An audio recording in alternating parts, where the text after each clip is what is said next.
cabeça de juiz é complicado, né, Afonso? Quando ele foi julgado no TRE de Curitiba, dizia-se lá, o pessoal que conhece Curitiba, que ele venceria por um placar de 5-2. Foi rigorosamente o que aconteceu. Mas, de outro lado, também se dizia que aqui se daria o inverso, ele perderia por 5-2. Os bastidores mostraram que de lá para cá, pelo menos na Bolsa de Apostas Políticas em Brasília, dá-se por certo que houve umas mudanças já favoráveis ao Sérgio Moro, né? Eu prefiro botar minhas barbas de molho, mas assim, não acredito de forma nenhuma na inversão do placar contra ele aqui.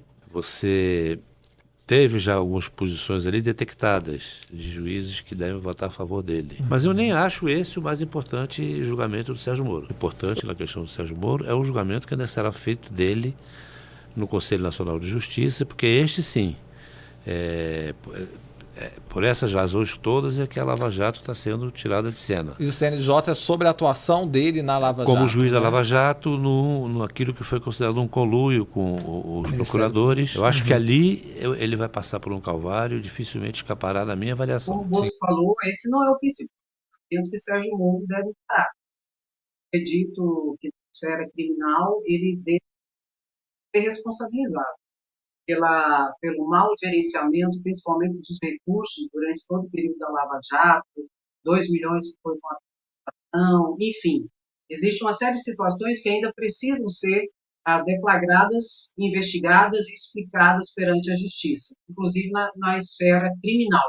E acredito que ele tem que ser responsabilizado pelos seus atos, até com um caráter pedagógico, não é? Que nós sabemos que a Lava Jato não se observou o devido processo legal, por uma série de situações, e que tem que haver justiça ao caso concreto. Quando eu digo que eu acredito que Sérgio Moro será absolvido, não é que eu concorde e que eu goste dessa situação, mas pelos movimentos, inclusive nos bastidores do poder, eu acredito que está havendo essa movimentação no sentido de absolvê-lo. Mas, com certeza, esse não será o principal processo que ele deverá responder. Inclusive, eu acredito que ele deve responder criminalmente pelos atos e fatos praticados ali em decorrência da Lava Jato. O que eu percebi hoje no Congresso, eu conversei com políticos do Centrão, políticos do campo mais conservador. Hoje era ali na Câmara, o que a gente tinha ali era o quê? Muitos prefeitos, hoje teve a marcha dos prefeitos verdade. aqui. O presidente Lula discursou. O Lula discursou, então hoje foi um dia de muita agitação em Brasília e muita agitação da política, né? Então, essa conversa do Moro, a aposta tanto de quem estava circulando pelo Congresso, quanto dos deputados, é de que ele conseguiria ter ali sua absolvição nesse processo. Esse não é o inferno do Moro. O real inferno do Moro. Acho que a expectativa, a não ser que a gente seja surpreendida, a minha expectativa é a mesma do Bosco, é a mesma da André. A gente pode ser surpreendido, se for surpreendido vai ser hoje mesmo, né? Mas eu acho que ele vai se livrar dessa. Agora, a questão da Lava Jato é uma questão que o Moro ainda vai precisar explicar para o judiciário. Esse é o inferno do Moro? Que você disse? A Lava Jato é o inferno do Moro. É o que projetou Moro e, ao mesmo tempo, é o inferno dele. A ação do Moro é movida por PL e PT. Ou seja, o Moro, ela simboliza um arco que vai de A a Z, que é o arco político, que não gosta do Sérgio Moro. Não adianta. Por que isso?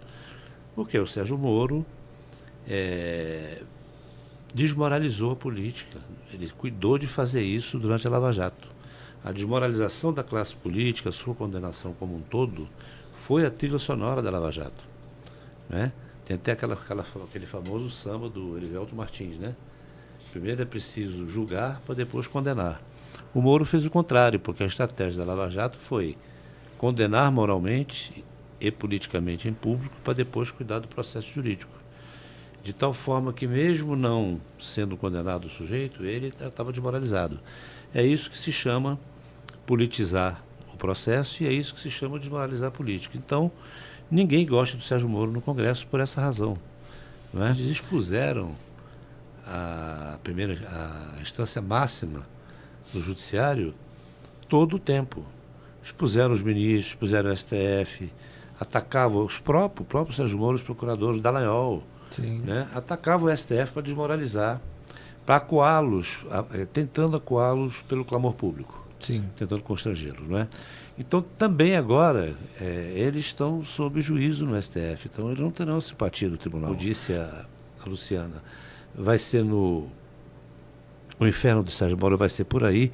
Você vê que nessas decisões de hoje, estava até com um texto aqui, parece que o texto de todos os relatores que dão parecer é o texto igual, conluio, que misturou a função de juiz com a função de acusador, uma coisa ali, é uma relação promíscua entre Ministério Público e Sérgio Moro.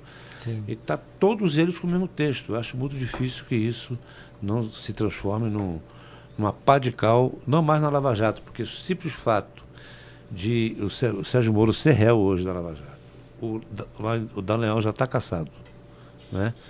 E ainda irem daqui a pouco ao julgamento, já mostra que já houve a pá de cal na Lava Jato, todas as sentenças. E tem mais o Odebrecht, né? O Moro, em relação a esse processo, ele se tornou uma pessoa mais simpática no Senado. Ele começou a frequentar o cafezinho do Senado, a ter conversas com senadores. Ele sempre foi uma pessoa muito antipatizada lá no Senado, porque ele não fazia aquele corpo a corpo, não conversava, não frequentava o cafezinho, não estava nas comissões ali conversando. E ele passou a fazer isso recentemente. Não sei se isso será capaz de melhorar o humor em relação à justiça. Eu acredito que não. Né? No julgamento da Lava Jato, se tem coisas mais graves, acredito que não. Mas acho que ele tem feito esse trabalho. Todas as circunstâncias alheias à vontade do pré-candidato Sérgio Moro. É óbvio que o fato, e é um argumento que foi utilizado, o fato de alguém ser muito conhecido já não o afasta, ou não afasta a responsabilidade por gastos excessivos, abuso do poder econômico, dos meios de comunicação da pré-campanha. Isso foi muito bem salientado também no parecer da Procuradoria-Geral Eleitoral. Mas aqui é inegável que a condição do pré-candidato Sérgio Moro era uma condição privilegiada, porque já era conhecido e muito mais no estado do Paraná. Então, aqui é inegável que esse foi um grande diferencial. Mas, para cassação de registro, cassação de mandatos e decretação de inelegibilidade, esse Tribunal Superior Eleitoral e a Justiça Eleitoral exige provas cabais, porque são atos graves, são decisões graves que afastam pessoas dos mandatos concedidos pelo eleitorado e por um tempo da própria vida política. O tribunal vem sendo extremamente rigoroso. Eu sei, como ex-secretário de Segurança, ex-ministro da Justiça, esse período turbulento em que o país viveu, eu sei o que é ser ameaçado pelo PCC, eu sei o que é ser ameaçado, você e sua família, de morte. Então, dizer que a segurança para o ex-juiz, ex-ministro Sérgio Moro fazer campanha é um gasto de campanha, dizer que um carro blindado e segurança para que ele possa fazer, eu não diria nem com tranquilidade, porque isso não dá tranquilidade para você, mas dá tranquilidade para a sua família, para a sua mulher, para os seus filhos. Dizer que isso afeta o equilíbrio eleitoral. Quem vai votar numa pessoa porque ela chega de carro blindado? Quem vai votar numa pessoa porque ela precisa de segurança? Faço questão, e no meu voto constará, esse caso não tem nenhuma semelhança com o caso da senadora Selma, nenhuma semelhança. Se tentou, principalmente na imprensa, colocar semelhanças. Lá, o recebimento foi de recursos privados para a realização de pré-campanha, recursos privados não declarados, que não há fraude não aprova, não acompanho integralmente o eminente ministro relator e proclamo o resultado. O tribunal, por unanimidade, rejeitou a questão preliminar e, no mérito, negou provimento aos recursos ordinários interpostos pela Federação Brasil da Esperança e pelo Partido Liberal, mantendo os acórdãos regionais e a improcedência dos pedidos nos termos do voto do relator.